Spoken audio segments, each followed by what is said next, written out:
चंदगड तालुका पत्रकार संघ संचलित CL न्यूज या लोकप्रिय चॅनलला लाईक करा, सबस्क्राईब करा, शेअर करा।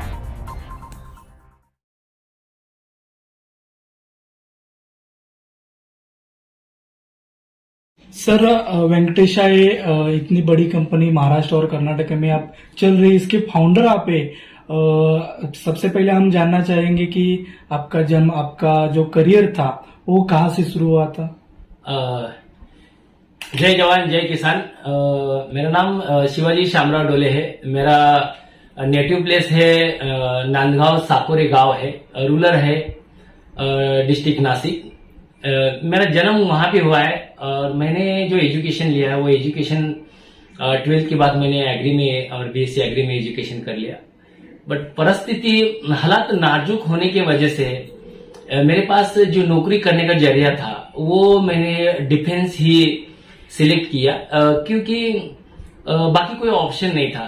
ये एक ही डिफेंस एक ऐसा है कि जहां पे पैसा भरना नहीं पड़ता है और अपने बलबूते पे नौकरी करने के लिए सिलेक्शन किया जाता है। तो मैंने डिफेंस ज्वाइन कर लिया और डिफेंस ज्वाइन करने के बाद मैंने अच्छी नौकरी करके मैं लास्ट में दिल्ली में ब्लैक हैट कमांडो रहा 3 साल। और इसके बाद जब मैं वापस सिविल में आया, घर आया, तब मुझे एग्रो फार्मिंग के अंदर अच्छा इंटरेस्ट है, खेती करने में अच्छा इंटरेस्ट है। तो मैंने खेती करना स्टार्ट कर दिया। बट जब नौकरी करके आया तब मुझे एक बात रियलाइज हुई कि अपने जो जवान है वो रिटायर होने के बाद क्या काम करते हैं।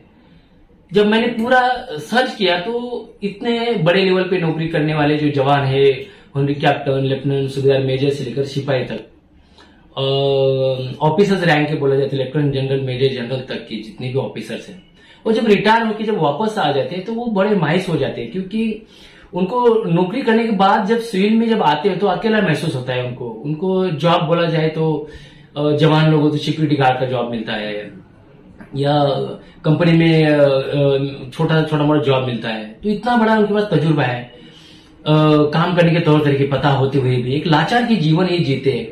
तब मैंने डिसीजन लिया कि हम खेती जरूर करेंगे, मगर जवान और किसान को हम एक साथ लाएंगे और दोनों लोग मिलके अपने अपने तजुर्बे के हिसाब से खेती करना चालू करेंगे तो एक बड़े लेवल पे हम ये काम कर पाएंगे। तभी मैंने Venkateshwara cooperative power and agro processing limited इस संस्था को 19 अप्रैल 2019 में मैंने नासिक से स्टार्टअप किया। इस संस्था का मेन विजन है फार्मर लोगों के साथ में जुड़ना है, फार्मर लोगों को मेंबर्स बनाना है और ग्रुप फार्मिंग करना है। तो मैंने 2019 में मैंने काम स्टार्टअप किया। फार्मिंग के अंदर काम करना है तो उसके लिए आपको लाइव आंखों से विजुअलाइज होने वाले व्यवसाय जब तक आप फार्मर लोगों को नहीं दिखाओगे तब तक वो अपने ऊपर भरोसा नहीं रखेंगे, क्योंकि मेरा उम्र अभी 40-41 है और जो फार्मिंग के अंदर जो खेती कर रहे हैं फार्मर लोग, उनका उम्र 55, 60, 70 है। आयु पूरे जीवन का तजुर्बा है उनके पास। मेरी बात कौन मानेगा? मैं व्यवसाय के बारे में बताऊंगा, नया तकनीक के बारे में बताऊंगा तो कोई बात मानेगा नहीं।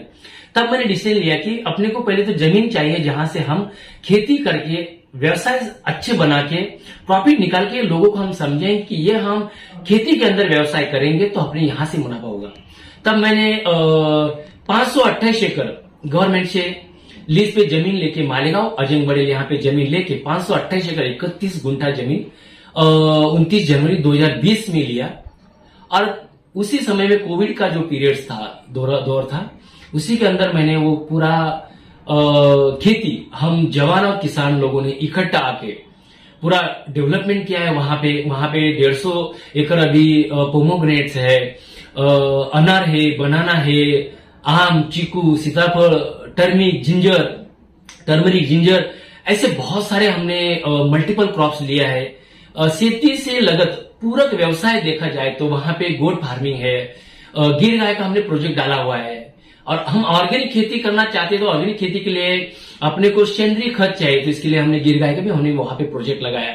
अभी लेटेस्ट हमने वहां पे माइक्रो न्यूट्रंस का हमने एक प्रोजेक्ट लगाया है जो ऑर्गेनिक के अंदर काम करना चाहते लगता है। तो ये जो हम काम किया है वहां पे 2 साल के अंदर और किया ही नहीं, मैंने अपने ही हाथों से ग्रेप्स का पौधा लगा के हमने 2 साल के अंदर हमने जर्मनी, नीदरलैंड में हमने रेसिड्यू फ्री एक्सपोर्ट कर चुके। हम यूरोपियन कंट्री का जो पैसा है हम इंडिया में फर्स्ट टाइम ये एग्रीकल्चर कोऑपरेटिव ने लाया है, ये कोऑपरेटिव के अकाउंट पे, और ये इसका पूरा श्रेय जवान और किसान को जा रहा है। हम सब लोग मिलके, अभी हम जवान और किसान टोटल कुल मिला के देखा जाए तो हम अभी 20,000 का फिगर हम पार कर चुके हैं। 2 स्टेट में हमारा काम चल रहा है, महाराष्ट्र और कर्नाटका, और दोनों स्टेट के अंदर हमने धीरे धीरे एग्रो फार्मिंग के अंदर एक बड़े लेवल पे काम करना स्टार्टअप कर दिया है। और हमारे पूरे जवान और किसान का विजन है 2025 का, हम दोनों स्टेट में पूरे जवान और किसान लोग इकट्ठा मिलके अपना अपना तजुर्बा को इस वेंकटेश्वरा के साथ में जोड़ के दिन रात मेहनत करके हम इंडिया के अंदर रेसिड्यू फ्री फार्मिंग करेंगे, ऑर्गेनिक फार्मिंग करेंगे, ताकि इंडिया एक लौती वर्ल्ड के अंदर ऐसी कंट्री है कि जो 100 कंट्री को अकेला फ्रूट्स और वेजिटेबल्स सप्लाई करने वाला, मादा रखने वाली ये इंडियन कंट्री है। इंडियन कंट्री को सोने की चिड़िया बोला जाता है। तो जहां तक मैं 2030 और 40 का दौर देख पा रहा हूं, इंडिया के अंदर सबसे बड़ी एक्सपोर्ट करने वाली कोई कंट्री होगी तो वो है एग्रो के अंदर इंडियन कंट्री है। तो मैं सभी ये जो हम ये वेंकटेश्वरा को चला रहे हैं, उसको चलाने वाले जो लोग हैं वो जवान और किसान, तो मैं दोनों को बहुत दिल से धन्यवाद दूंगा कि उन्होंने ही इस संस्था को बहुत रफ्तार के साथ में आगे बढ़ा रहे। और वेंकटेश्वरा को चरणों में एक ही प्रार्थना करूंगा, हम जवान और किसान दोनों भाई को जन्मों जन्मांतर एक साथ जोड़ के रखे और इस इंडियन कंट्री को अपना भी कुछ फर्ज बनता है कंट्रीब्यूट करके देने का, कि जिन लोगों के पास कुछ नहीं है, जो लोग कुछ बिजनेस करना चाहते हैं, उनको एक साथ लेके हम इंडियन कंट्री को एक सोने की चिड़िया जरूर बनाएंगे। Thank you. जय हिंद।